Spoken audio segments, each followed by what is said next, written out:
All right, I think we're all set to go. Can you all hear me? This is quite a nice room. I hope everyone had a nice lunch, and welcome to our panel on pathways to responsible technology and public interest technology. I think our topics will feed in nicely to some of the panels that we've heard this morning. So as a way of introduction, my name is Rachael. I'm a second-year Rhodes Scholar here. I'm studying public policy at the moment. Last year I was at the Oxford Internet Institute, and I mostly looked at the accountability of content curation algorithms and looking at information environments and how we can better improve those to support democracy. And it kind of goes to some of the aspirational aims that we're going to be discussing in the panel and how successfully those have been carried out by our panelists in their respective ventures, namely the power of digital technologies to support inclusivity, facilitate better democracies, to facilitate the elevation of human rights in a broader sense that we were talking about in some of the former panels. So I would like to welcome first Anna Brailsford,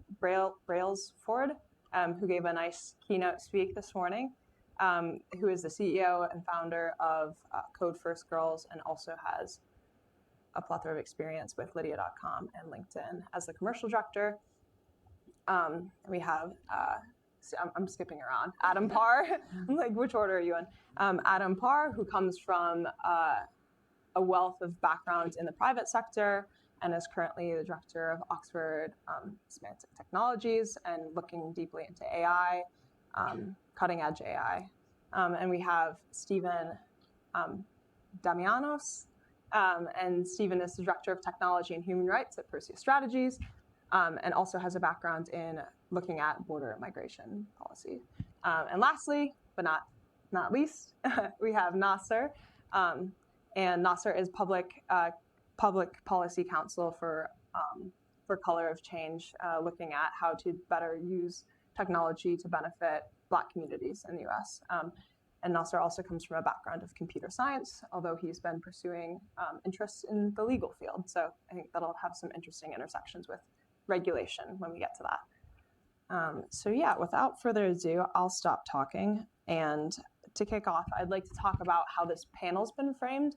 I think in terms of thinking about public interest technology or activism in technology, I thought it would be useful for everyone to offer an introduction of sorts to say, do you see yourselves as activists?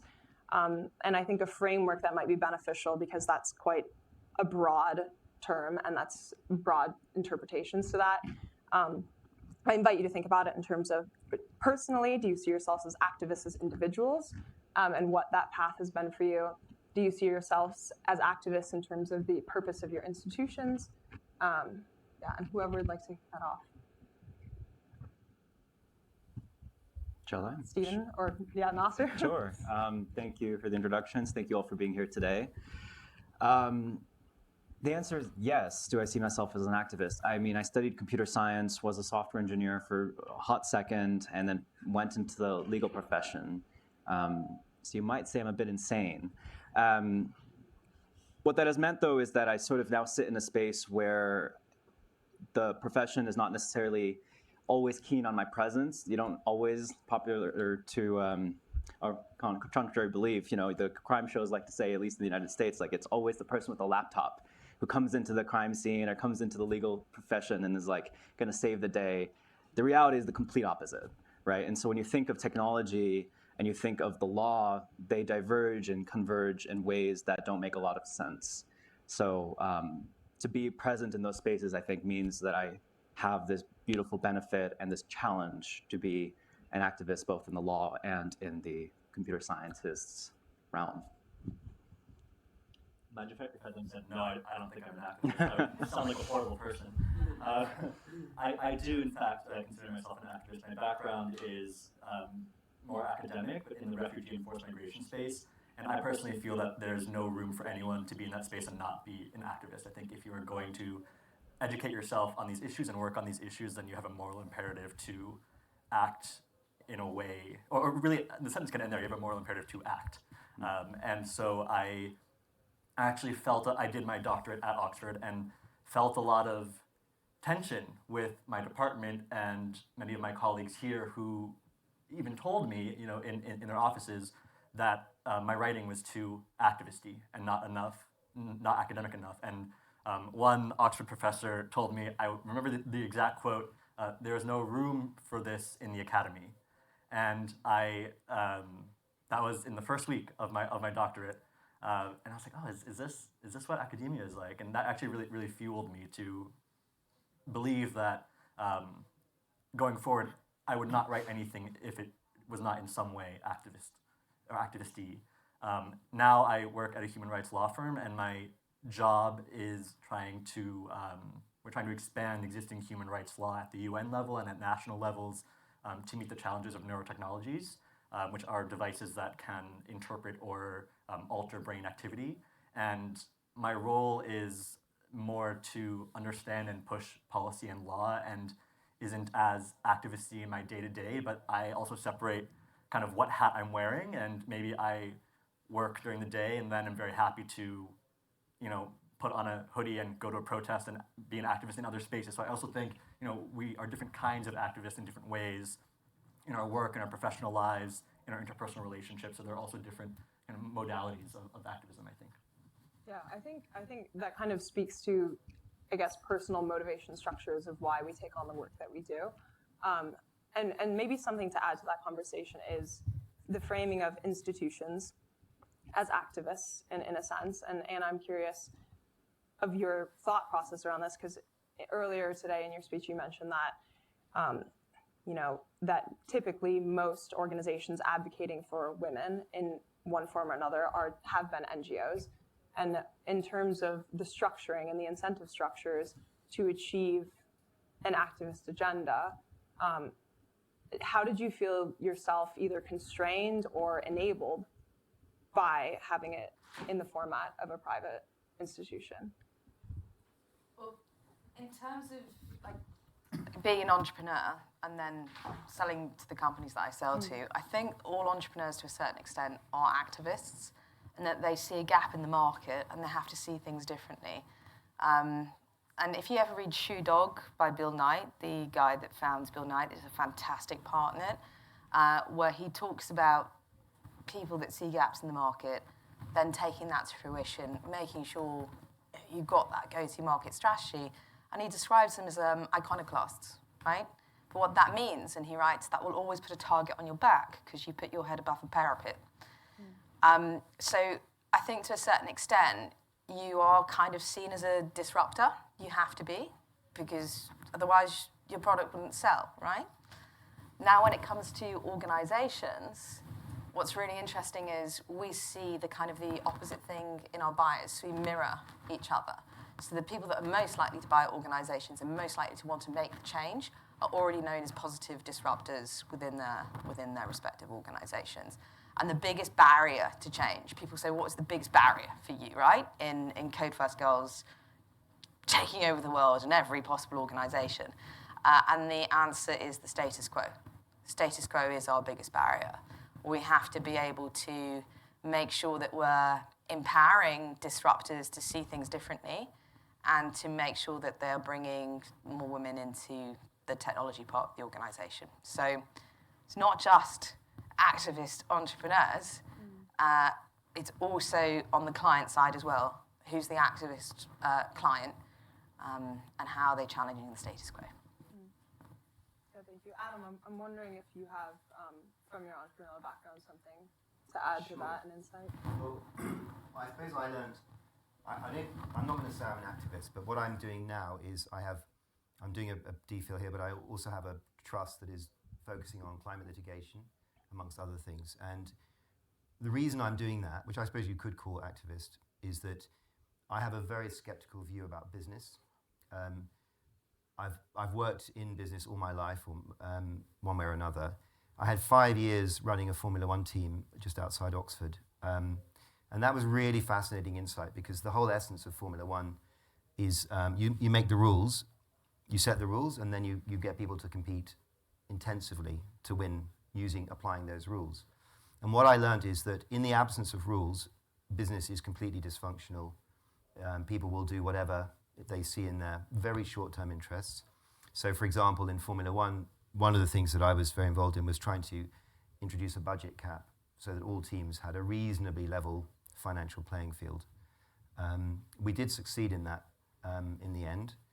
But what I learned was that if you think about, if you could take any set of businesses, 10 businesses, and say to them, you can sit down together, you can agree all your costs, how much you're going to spend, and you can also agree your revenue and share that. So every single one of you will make a profit every year forever, right? This is what happens in the NBA, it happens in most US sports, right? If you can imagine being able to do that, you know, in any business, you'd think it would be the first thing you do. If Pepsi and Coke could sit down and fix the whole market, they would do it tomorrow, right? In sport, in Formula One, people would rather fail and go bust than agree with other people. So my activism, to the extent you can call it that, is really based on a deep cynicism about the motivation of business. So I'm all about trying to create rules that will change the world in a better way, because if we don't change the rules, business is not going to come to the party, in my view, and that's going to be a big problem. So that's my little Thank you. thought on it. Yeah, I'm curious, Nasser, if you have something to add to the layer of public sector and government in terms of the institutional constraints to an activist agenda in terms of adapting digital technologies. Yeah, well, actually, your comment now just about the skepticism of business sort of, to me, and the adaptability of these technologies speaks to sort of, you know, the panel is called Pathway to Responsible Technology, Public Interest Technology. So that almost implies the existence of a private interest technology. We don't say it that way, but it's the default of technology as we know, right? So what does it mean then to design a curriculum, a discipline that sits all the way over here, that comprises of us people working in our various vocations and methodologies in the public interest, while all the way over here you have other types of business practices and technological R&D happening for another type of interest. And I think that this divergence to a degree is like speaks to the heart of the problem. There's a we're seeing the need for people with different types of technical literacy to come into institutions that either want them there or don't want them there, to serve countervailing or other types of narrative support, bringing hopefully the trajectory of a developing technology to a more common beneficial goal. But it still elucidates like, oh, we need these people over there, when rather it should be part of the design decisions. We should have people centered at the focus of all types of technology. What that then means to me is we need to sort of raise the standard of who we're trying to protect when harms are happening now. We're not talking about future harms, you know, like the godfather of AI might have said one day. We're talking about the harms that are occurring in our communities. So what does it mean then to fold all technology into the public interest and have not just a class of computer scientists and engineers technically literate, but actually an entire discipline of thought leaders across all types of educational backgrounds who are technically literate? I think that that's where sort of we need to move as a society, and as we think about education, that technology needs to be folded in. And I wish I didn't need to exist as a public interest technologist. I wish that this topic didn't need to exist, but it does. And it's a sort of sad state of affairs, I think.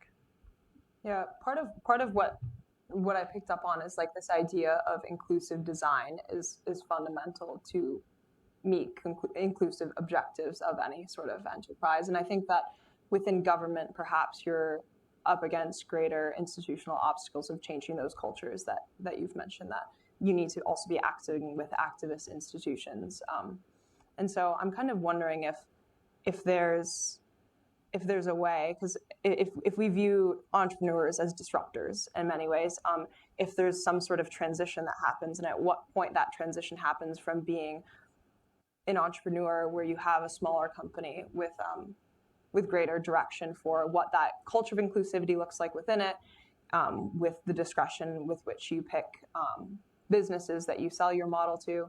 So have you felt, I guess, Anna, this is directed at you, have you felt over the course of your time with Code First Girls that there's been this tension, or it's more difficult to continue an activist agenda within an increasingly larger organization? Perhaps not. But yeah, I mean, there's quite a difference in sort of where you started and now where it sits. So Oh yeah, massively. Yeah. Like, I really learned to love the word no. Like, in fact, if I don't get at least like 30 no's before lunchtime, I'm down on myself.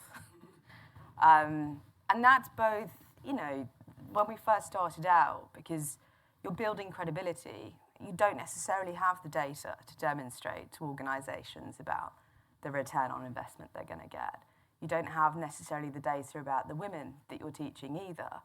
So really, all you have to sell yourself, and this will make you super skeptical, by the way, is yourself when you go in to begin with. And you have to have people that have faith in you and are persuaded by that to say, actually, it's the idea, there's something in the idea that's special, and there has to be another way, because the way we presently do things is wrong. They have to have that belief in the first instance.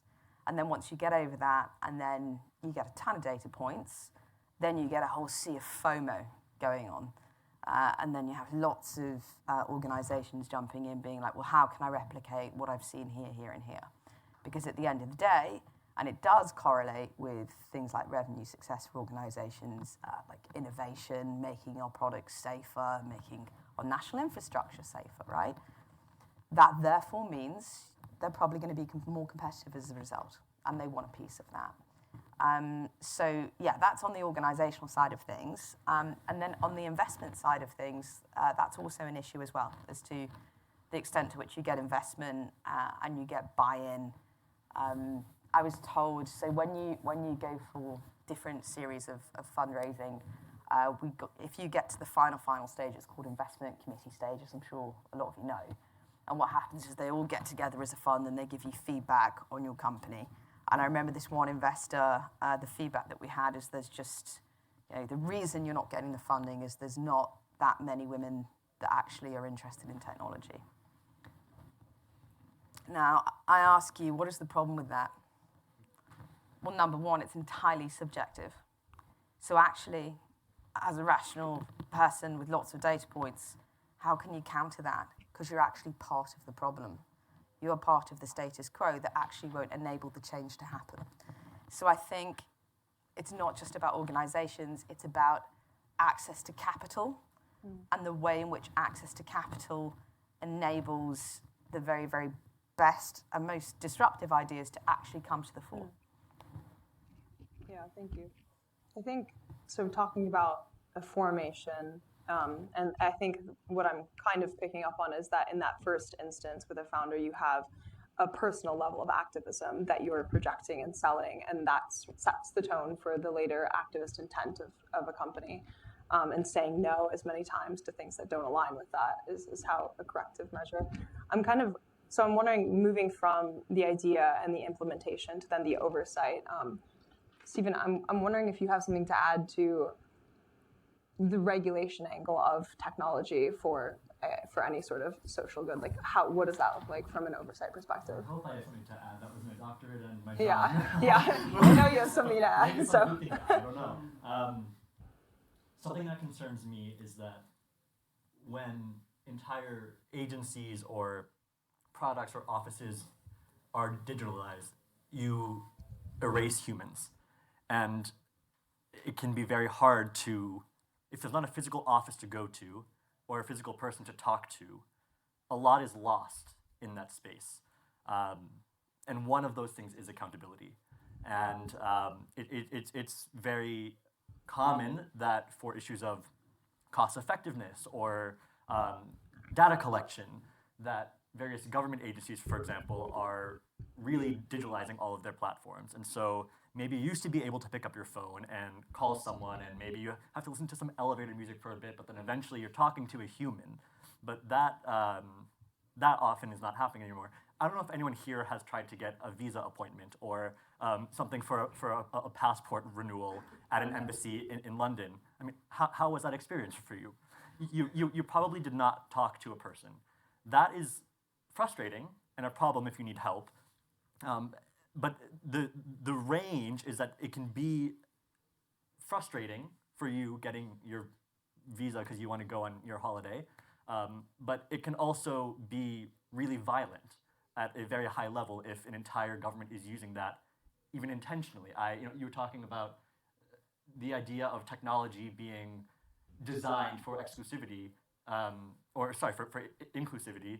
I think a lot about technology that is intentionally designed to be restrictive, and technology that is designed and upheld because it keeps people out.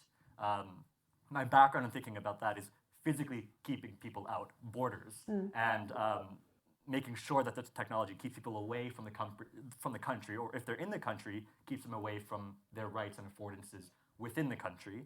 But we don't have to think about it that literally. My friends would say, not everything's about borders, Stephen, and I'm like, kind of, but I can talk about other things as well, and I do think that we do need to talk about designing inclusive technology, but we similarly need to think about, what does it mean to confront technology that has either secretly or quite blatantly kept people out by design, and then also, and I'll stop because I am rambling, if there's no one to point the finger at then, or there's no human to talk to, or if a government has subcontracted to a company that maybe is based between 5 different countries and all of their data are kept on the cloud, that has a database in a 6th country, when you're trying to find the enabling structure of violence, it's very, very, very hard to actually trace it, let alone act upon it or find justice for it. And this is something that really concerns me.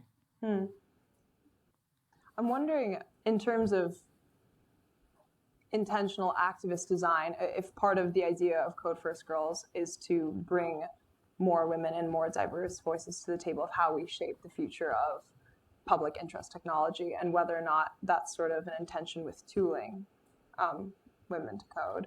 Is that, because I guess I was interested in the example this morning of the contract with, was it GCHQ? Yes?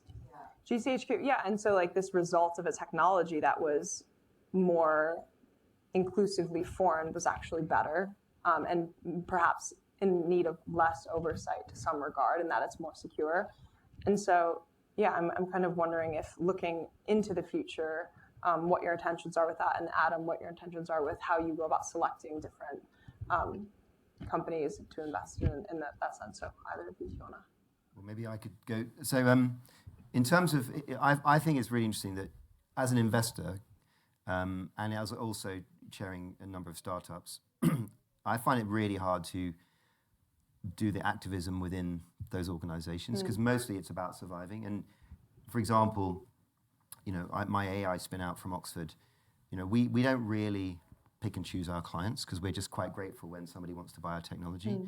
And I think it also, I'm not going to speak for Anna, but I mean, if you're training people to code and they're going out into the world, it doesn't necessarily mean that what they're coding is good, right? They may be brilliant coders and they may be women. And similarly, my AI company, I mean, we're just providing something like Excel, right? I mean, Excel can be used for good things and it can be used for bad things. As an investor, I find it really hard to really distinguish in that, other than something that's very specifically, like I've got an energy storage company for renewables. I mean, that's kind of a no-brainer, right? You can't really lose on that, unless, of course, it contained batteries. And then you've got the whole issues of the supply chain of lithium and cobalt. So maybe that isn't so straightforward either. Luckily, we don't. We have just steel and sand and stuff. So my point is, I think in business, and that's really going to my own, so I'm partly skeptical about myself when I wear my other hat. When I'm wearing my startup hat, it's about survival and growth and building clients. And, you can't, it's very hard to build a business. And I'm actually not sure if I know any businesses who actually wouldn't supply important clients in their field, right? I mean, it's really hard to make that call. Maybe later on you do, but I don't see big companies doing that either. I don't see them being particularly picky about who their clients are. And that's my point, is that if you want business to do good, then you have to make rules about how business behaves. You can't just expect businesses, big or small, to do the right thing. They'll just do what they need to do, I think, to survive as businesses and then to grow as businesses. And that's not, so I'm not trying to be negative about business. I'm just trying to be realistic about it, right? Yeah, I'm curious, Anna, to that, does that make you think of the no's that you say every day, and sort of along what lines of survivability of a business or potential growth of a business? Well, at what point do you make that call?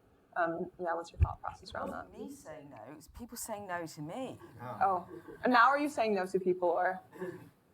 God, no. Okay. God, there are occasions when you just say, I can't do this. I can't take this client on. And that's for several reasons. Startups bend over backwards for clients because you want that annual recurring revenue, of course. And when you're first starting out, that means you'll do things that you won't do further down the line, right? Just purely to get the business in. But going back to your GCHQ point, what's really, really interesting about that, so the women go into the cyber offensive and defensive forces. So it was announced, I think, by the government about 2 years ago, that we would have a cyber offensive force. Could be somewhat controversial. I'm sure lots of people on the panel have look at the smiles happening. They're like, let me have that subject. I'm having no opinion. I merely want to make the country safer. But I can't think of any more of a kind of intersection between diversity, kind of inclusivity of thought, technology, and public interest, right? It is really at the cutting edge of that. And the principle behind it is that in the future, wars will be fought, not in the way we sadly remember today during our 2 minutes of silence, but they will be fought online. They will be fought by destabilizing countries from a cyber perspective. They will be fought by hacking. They will be fought by outright attacks. And it's the countries that are at the forefront of that technology that are going to have the greatest advantage on both sides. Stephen, do you have a thought to that? If you don't, that's all right. I but don't on that one, actually. okay. Okay. Yeah, that's good. I was surprised. I was anticipating you. I always had thoughts, but they're not always productive. No, this is. I was going to say, if you think of this as, two sides, and one side is highly predictable in terms of the makeup of the brains behind it, and the other side is highly unpredictable because it has lots of different people from lots of different backgrounds, who do you think is more likely to win? And and coming back to all the things we heard today about sort of AI and ML, AI, my main fear around AI is the small pool of people and the extent to which it's kind of excludes. And I feel like it's become this geopolitical kind of focus of power. Whoever owns the policing of AI is going to rule the world politically from now on. So you will have countries wanting to get in first. And again, therefore, whoever makes up those countries or the individuals in control are going to be the ones that control the technology. And again, that will be the way, I think, the future of political lines have drawn. Power is going to be drawn between countries, maybe even influencing things like how countries trade, soft power. It comes back to this. And that's one thing that maybe wasn't covered today. So Yeah, no, I think it's so valuable when we talk about public interest technologies to also be considering which publics we're talking about. And I think that in terms of, benefiting a certain nation, like you're saying, in terms of sort of a race to cyber defense, in terms of how that will play out in the future, I think is something that should be considered critically. And I guess, I don't know if you have perspectives on it with your work with Borders on sort of which publics we're speaking about when we talk about public interest technologies, or Nasser, if you have thoughts on that. I think it's taking the conversation of inclusivity actually one step further, past the individual, past institutions, and then in a more cosmopolitan sense, trying to understand which technologies are benefiting. I think there were some interesting points brought up earlier today in questions about even the development of technologies and the value chain, and that's inherently tied to things like cobalt mining. And so thinking about public interest technologies as we frame that, which publics we're speaking about, and if there's inherently publics that are acknowledged will be left out of that public interest is. I mean, as I think about it, it comes down to both what the technology is for and who the technology is for. And there are often applications of technology that can be leveraged for social good, but it's much less often that the technology is designed for social good, or that the base of the technology was created for that reason. And so those are two different things, because it means that the technology does not exist to make the world better. It can be applied in that way, but that's not its natural state. And when you speak to your cynicism, that is actually just the real world about the state of incentive structures. Even technology that is used for human rights is really for the profit of the person that uses it and for the agenda of the person that uses it. And maybe we can paint it in a way that is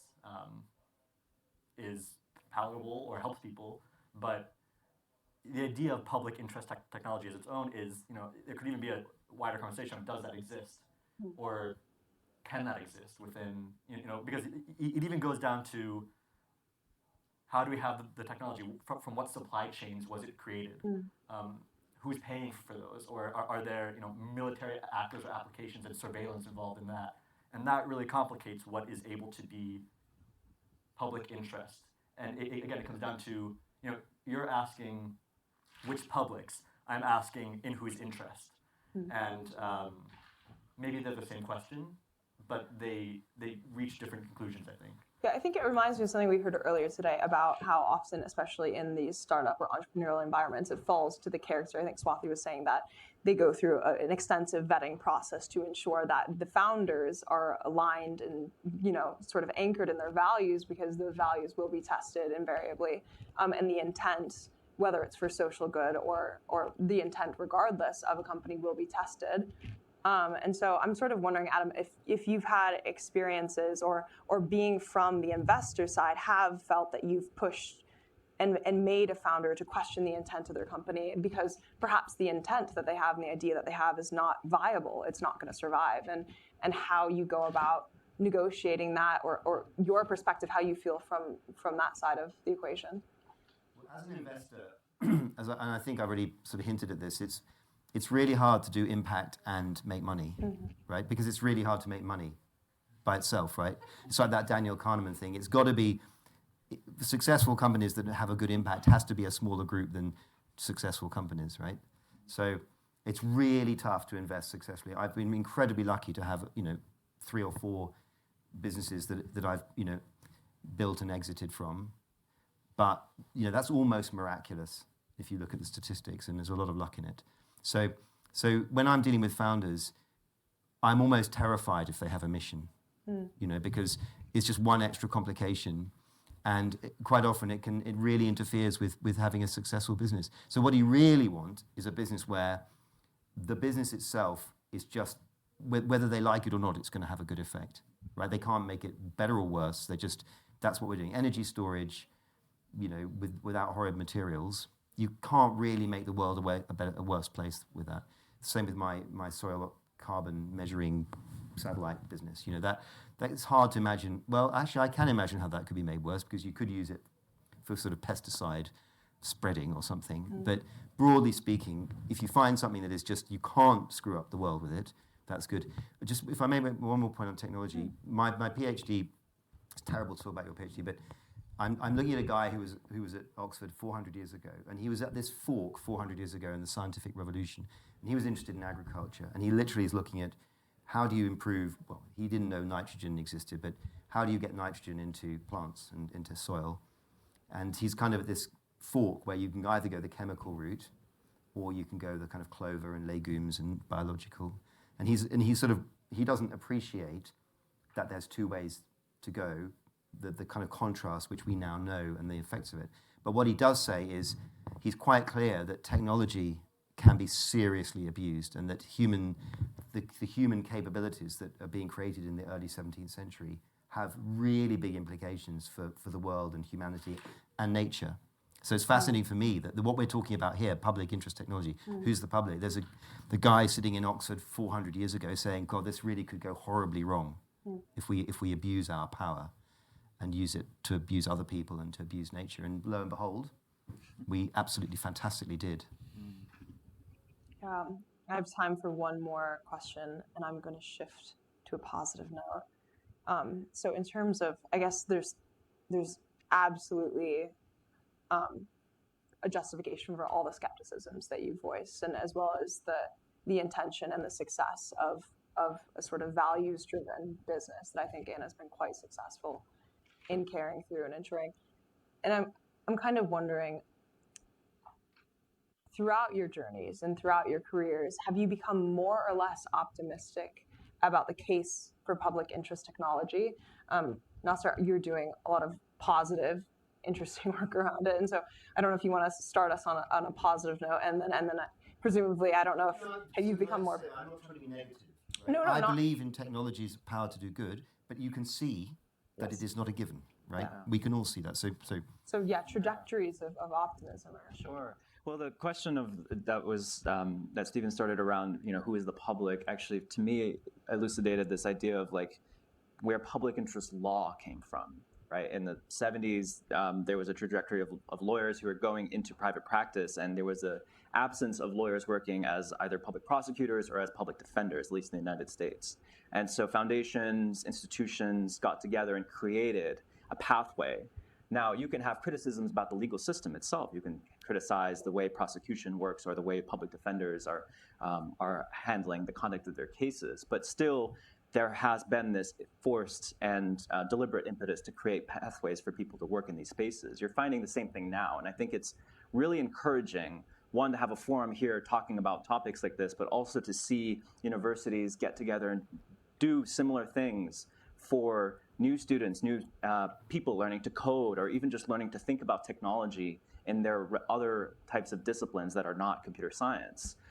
Because the reality is that we all need to be technically literate people in our own little ways, and we will, as a community, as a public, really stand to benefit. So I've just been really grateful to see stuff that I started thinking about and talking about almost 8-9 years ago, see them become very common knowledge amongst all of them. I mean, the fact that I'm sitting on a public interest technology panel here at Oxford feels really good in that sense. So, yeah. Yeah. Any last thoughts on optimism for the future case of public interest technologies, or increasing pessimism? If not, we can turn to Q&A. I don't think of it necessarily in terms of an optimism or pessimism thing. I think the reality is that the technology is here and is evolving at exponential paces. So how do we live with that? And how do we maximize the potential good of that, and how do we minimize the harm of it? Because there will be good and there will be bad. And I think that, and especially in my work now in the neurotechnology space, the opportunities, especially medically, are enormous and spectacular for the quality of life and the improvements that we can provide. And then also the new ways that you can destroy the human spirit using these devices that, for example, you can plant into a brain are devastating. And so you always need to work on both sides. But something that I would just note is that I hope that there can be more incentive for people to work in this space in a way that is actually in service of human rights impact. Something I was really struggling with when I was trying to pivot from Oxford and find a job somewhere in this space was finding a role that worked on these issues where I could be convinced that I would be working in service of human rights protection and not in service of the company's human rights image. And these issues come up a lot with social corporate responsibility and ESG and DEI, and your alphabet soup of pick 3 or 4 of the letters, and I could probably pick randomly and they would mean something. I don't know, but I hope that companies could understand that it is also in their benefit to have people working within them. And for example, I had and I'm sorry, I'll stop. But I had a really interesting, I worked for several years investigating what I consider to be a gross human rights violation that a Microsoft product was perpetrating. And I had a really interesting conversation where one of my friends jokingly said, "You should work at Microsoft," and we all laughed. And then one of my mentors said, "You should work at Microsoft. Microsoft should hire you. You've just spent 4 years investigating a human rights abuse within their system. You're the exact person that they should have." And I hope that we can move towards a model where actually the human rights voice and the human rights activist is listened to meaningfully and brought into that fold, and also compensated fairly, so that it's not, everyone working in their private role, and then the person working for public interest trying to scrape by. And so if the incentive structures could change, and also maybe the products could change, the cultures could change, and then the impact on people could change. Yeah. Can I jump in on that really quickly? That's exactly that pathway and that sort of way of thinking is exactly what got me actually to working in government. I, focused on doing a series of data-related legal support cases, trying to make sense of how policing practices worked where I grew up in Boston, Massachusetts, in the United States. And then a government official decided to hire me and bring me into that space. And I think that line of thinking that you're talking about, whether it's nonprofit to government or from nonprofit to corporation, it's like exactly what we need to encourage. It's one thing to have sort of the adversarial and knowledge-based approach into understanding conduct, but conduct isn't power. You need to have people who understand what's happening and give them power. And that's, I think, how you can actually produce meaningful change in the public interest. That is a really good note to end on and turn to Q&A to the audience. So thank you all. Yes. Thank you. I'm Paul Cadario, a Rhodes Scholar from many years ago. This has been a great panel, and I want to pivot off Nasser's point and ask the whole panel, why is this not going on? Why is all the great work you do not going on in the public sector? And is it like the public sector is too slow and all the people that are good at this want results tomorrow? Is it compensation? And I'd hate to think that, because there is great honor in working in the public sector. Why doesn't what you do go on in the public sector?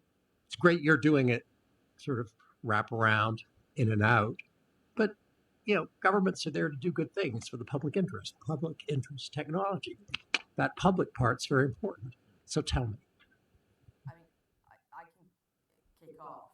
So we have lots of government departments that will subscribe to Code First Girls. So we are essentially, supplying them with all their women. We're pipelining on their behalf in local community.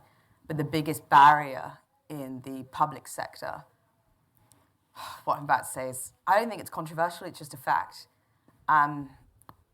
They're so dependent on contingent labour that they have almost created an impossible situation for themselves.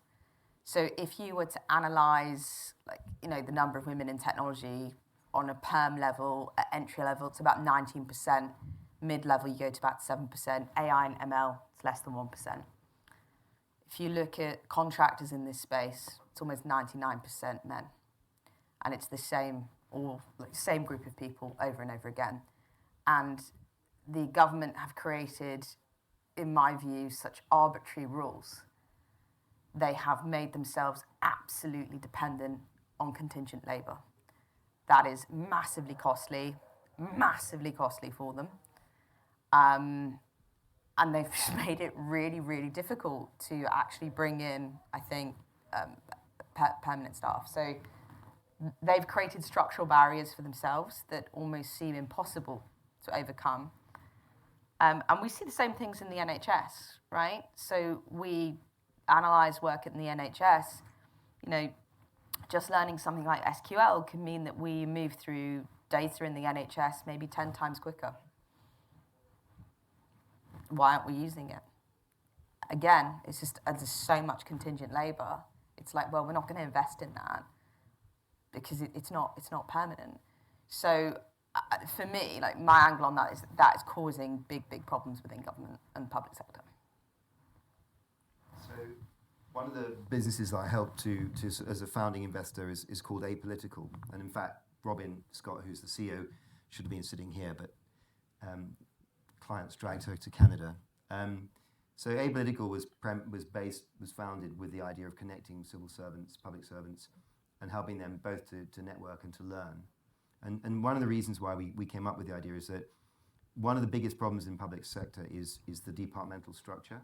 So problems in real life are not organized into these structures. So if I just take one example, we're building schools in the UK, primary schools with no outdoor play area, right? Which is kind of truly terrifying, right? We all know that young kids need to get outside and be physical. It's good for every aspect of their future life and their studies, etc. But the Department of Education doesn't think about it. The Department of Health, which will pick up the bill later on, and the Department of Justice, which will also pick up the bill, etc., they have no involvement in how schools are designed. So what we're trying to do is to help connect people in government to think through these problems in a sort of networked way, what Tony Blair used to call joined up government. I think that in the last 20 years, government has become less and less joined up, sadly, pretty much everywhere. And I think that makes it very, very hard for people in public service to actually solve problems in a way they'd probably like to. It's not that they're not great people, and it's not they're not motivated and skillful. It's just that they're working in an organizational structure that I think is very, very hard to do what they want to do. We desperately need a great public service and great public servants, and for all of us, anything we can do to encourage and support that is crucial. Yeah. I'll take two questions at once. Yeah, in the back. Yep.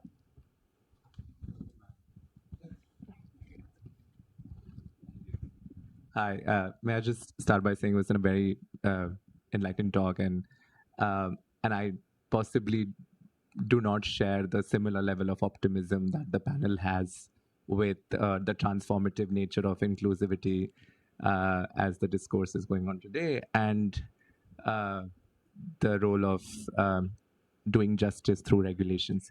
But my question is regarding the provocation that Rachael had is about should we consider public as publics as something which is a plural entity, and so I would say so does interest as a plural and interests.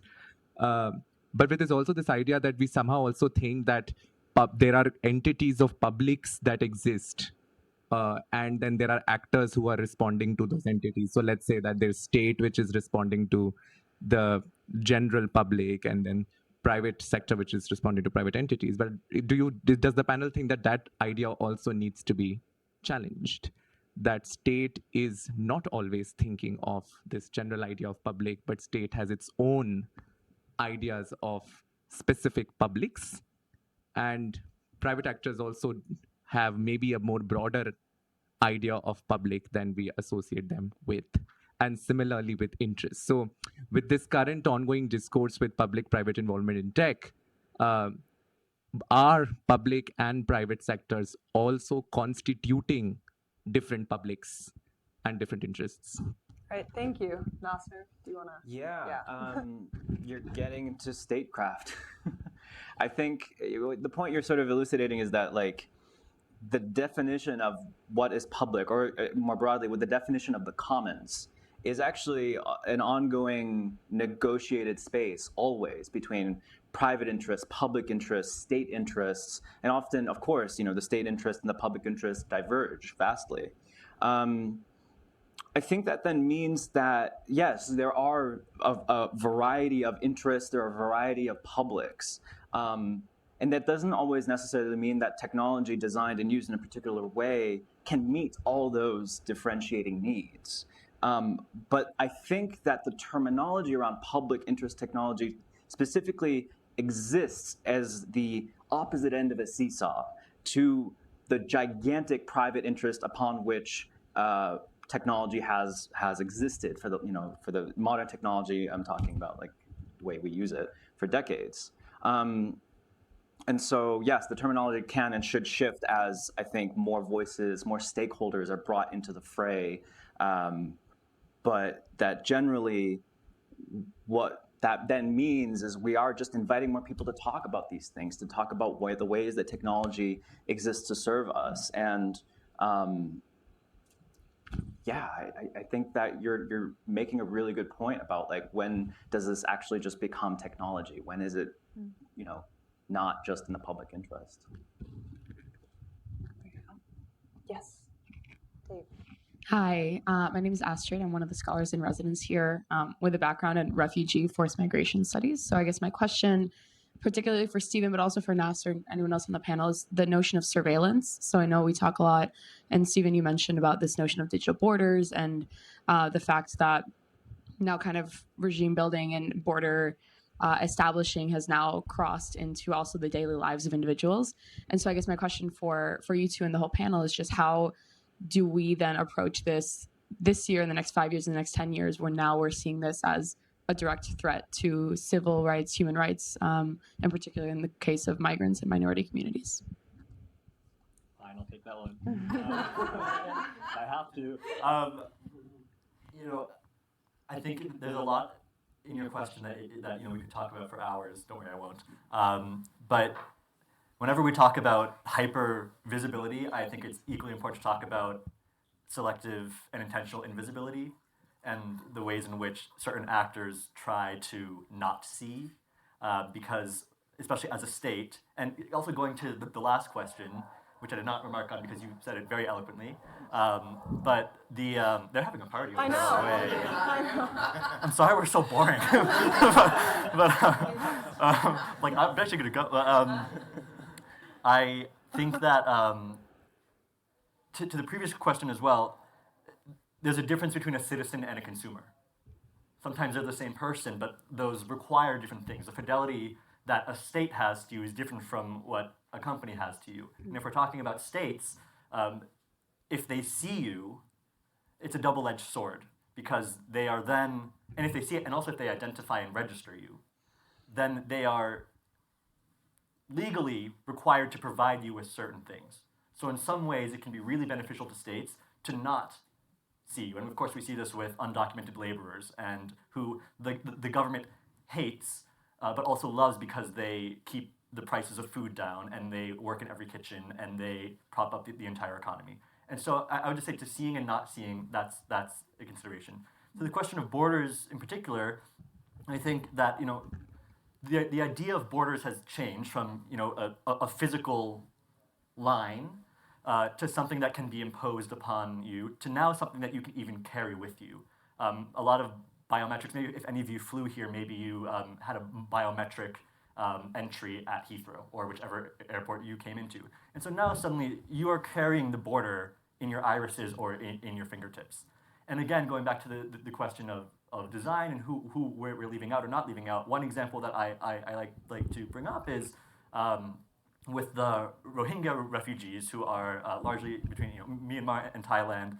There was this great idea to develop cash points that instead of using cards, people would put their fingerprints, and that is how they would pull out cash. And they spent so much money on this, and it is a big, exciting, sexy idea.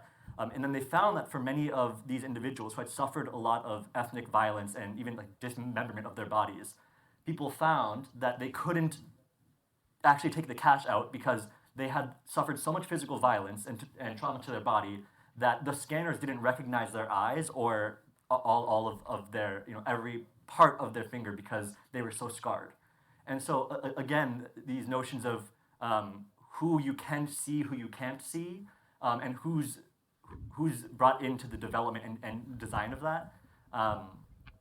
Feel free to grab me later to chat more about surveillance, but I mean, because I didn't really speak to the surveillance element, but the hyper surveillance and policing is extremely concerning, and at various borders on the EU, including maritime borders, there are heat sensors and also sound sensors that can even have the technology and the ability, or through haptic sensors or whatever it may be, to recognize a heartbeat, to hear that. Even with the ocean going nearby, you can hear a heartbeat. And so suddenly, your very heartbeat is something that can identify you. And so the surveillance, the ability to surveil someone is going to be exponentially more and more and more, which we can chat more about. All right, thank you. I think that brings us to the end of our session, so please join me in thanking our excellent panel.